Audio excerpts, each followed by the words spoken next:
Right now at 6, new clues about the suspect accused of torching 3 local ballot drop boxes as leaders show a united front 6 days before the election. Everybody's talking about Portland. Everybody's looking at Portland. Still, to this day, 4 years later, everybody wants to know how we're going to show up, how we're going to be, and I think this is our time.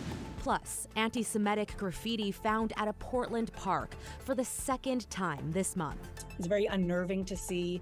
It makes many people feel unsafe. And why a new case of avian flu in Oregon that isn't in birds has grabbed health experts' attention.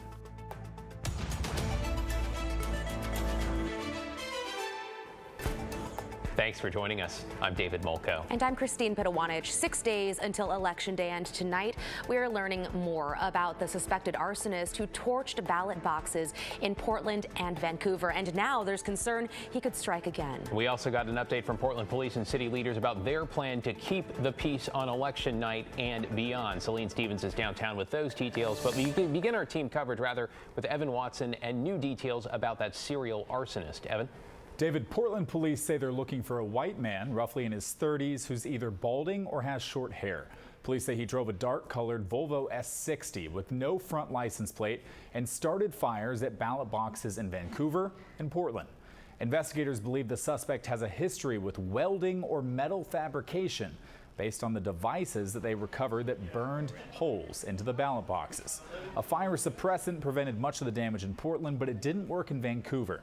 Clark County elections officials have now identified 488 ballots that were burned or damaged. As of last night, 345 of those voters had proactively reached out to get a replacement ballot. And elections will mail out 143 replacement ballots to other voters tomorrow. That leaves at least 6 ballots that were unidentifiable, and others could have been burnt to ash. Portland Police Chief Bob Day says the Bureau was aware of potential threats to ballot boxes before Monday. We were having conversations both internally and with city leaders about the possibility of the events that occurred on Monday. So as disappointed as they were and the fact that we weren't able to prevent them, but we were aware, we were having conversations, we were being strategic in that. Law enforcement in both the Vancouver and Portland areas have stepped up their patrols of ballot box sites. Clark County has also added around-the-clock watchers through Election Day. And make sure to contact the elections office if you dropped your ballot at the Fisher's Landing Transit Center over the weekend and believe it may have been damaged. Christine? Yeah, good to hear law enforcement have stepped up patrols. Hope that's a deterrent. Thank you, Evan.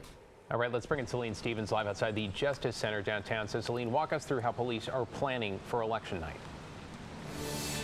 David, so there's going to be increased visibility of law enforcement in the area, at least for a little while after the election. And so this is all to try and prevent that violence and chaos now that they have the resources, unlike what we saw back in 2020. Will there be an event? There could be, but we're prepared for that. I'm not laying awake at night worried about next week. City and county officials say they have a plan to keep Portland safe in the wake of the November 5th election. We're deploying several resources, including uniformed and non-uniformed deputy sheriffs in marked and unmarked cars across our county, so they can be available to respond to any incident as well as identify any concerns.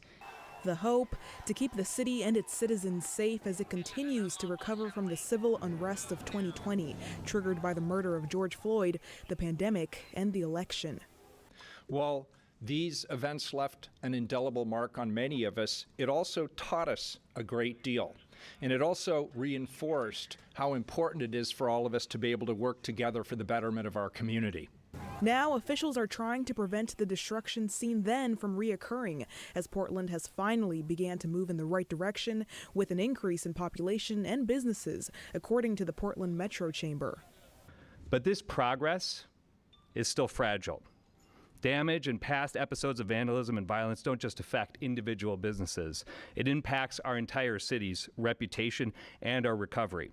Authorities say to expect high visibility of law enforcement starting next week.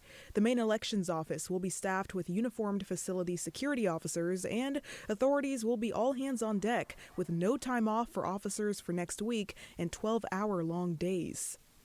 There's no place for violence or destruction in the lead up to or the aftermath of this election. And I want to affirm our commitment to a peaceful and safe election here in Multnomah County. While officials continuously expressed that they respect people exercising their First Amendment right, they emphasized it must stay within the law or there will be consequences. In the past, this city's seen a concerning increase in violence, instigators breaking windows and making explosive devices, as well as other violent acts. We have zero tolerance for instigators who exploit legitimate, peaceful protests to violate federal law through violence or other criminal activity. As for how long this preparedness will last, authorities said that they're prepared to go for an extended amount of time, but if things remain peaceful, then they'll be able to stand down sooner instead of later. Back to you. And we can echo those calls that if there are protests, that they remain peaceful. Thanks so much, Celine. In your headlines, Portland police have arrested a man witnesses say was pointing a gun at people near OMSI this afternoon. While it is not clear if the suspect had a real firearm, it sparked a partial lockdown in the area. Police say the suspect tried to run away, though officers surrounded and arrested him. No one was hurt. Portland public school officials are investigating racist graffiti found at West Sylvan Middle School in southwest Portland. In an email to parents, the school principal says a staff member found the graffiti yesterday in one of the restrooms and on a locker. It has since been removed. A former West Sylvan student sued the district earlier this year and alleged a racially hostile environment for black students at the school. In Yamhill County, Oregon State Police are looking for a poacher they say shot and killed a number of deer over the past 2 weekends. Authorities say the suspect shot several does with a high-powered rifle from a road on private property. One was shot in the front yard of a home, they say, and the suspect came back for it later that night. Police say they believe the suspect is driving an older maroon car, possibly a Honda, with a damaged black front fender. If you recognize the person in this video, call state police. State education leaders say school districts across Oregon need more restrictive cell phone policies. State law requires districts have a policy, but the districts decide how to limit usage. Today, the Oregon Department of Education recommended students' phones should be kept off and away during class time, citing research on phone use affecting student attentiveness and learning and the negative mental health impacts of social media. ODE said there can be exceptions when students are out of class and for those who rely on assistive technology. Matt? All right, Christine, thank you very much. Of course, we're on the precipice of Halloween, very important day forecast-wise, and we're focusing on the 4 to 9 p.m. time frame tomorrow because that's when most of the kids will be out there trick-or-treating, collecting candy, and it's going to be rainy. So expect wet weather for the hours the kids are going to be out there. Make sure that they're, if not dry, that they're going to stay warm. Kids probably don't care a whole lot as they're collecting the candy, but you do as parents. And there's going to be pretty good rainfall coming down during that time frame, probably about a quarter inch. Some places may see a bit more. So drivers, watch out for kids. It's getting dark early now before 6 p.m. The roads will be slick. There's new leaves down on the roads. That can make the roads very slippery as well. And of course, the kids darting about as they go from house to house. So definitely be aware of that tomorrow evening as we get the rain coming on down. Another way to look at the forecast, frequent showers, yes, and it will be cool with temperatures only around 50, give or take a couple degrees as we go through the evening hours. Meanwhile, up in the Cascades, it is snow. We're back down in the 20s there. Winter weather advisory in the Mount Hood area. Winter storm warnings farther south in the Oregon Cascades as we get over a foot of snow coming to the mountains. More on this, guys, in a bit. Back to you. Yeah, good reminder to slow down and keep an eye out. Thanks, Matt. Now at 6, for at least the second time in just a few weeks, someone has tagged a Portland park with anti-Semitic graffiti. John Adams joins us live from Laurelhurst Park in southeast Portland. John, where exactly in the park was all this graffiti found? Well, Christine and David, it was spray painted in the skate park area and on other buildings around the park here. It has since been removed, but the Jewish Federation of Portland said incidents like this can make Jewish people here in the area feel unsafe. Viewer photos sent to KGW show swastikas and anti-Semitic messaging covering a popular Portland park. This is something that people are living with every day, and it can be very harmful to see those symbols in their own city. Jessica Anderson is the security director with the Jewish Federation of Portland.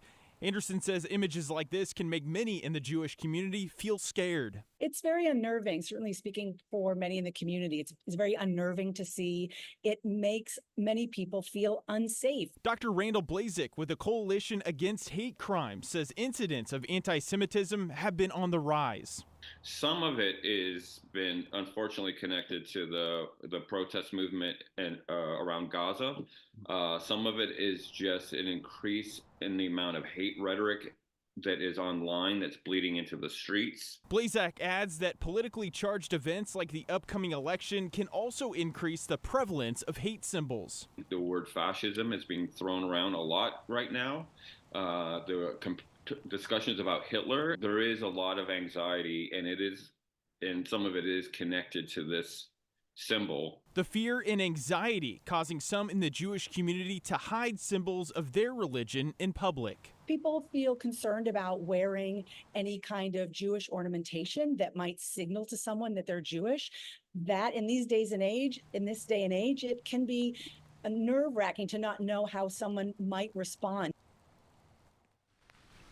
Well, the Oregon Coalition Against Hate Crimes wants to remind people that they can report incidents like this to their local police departments.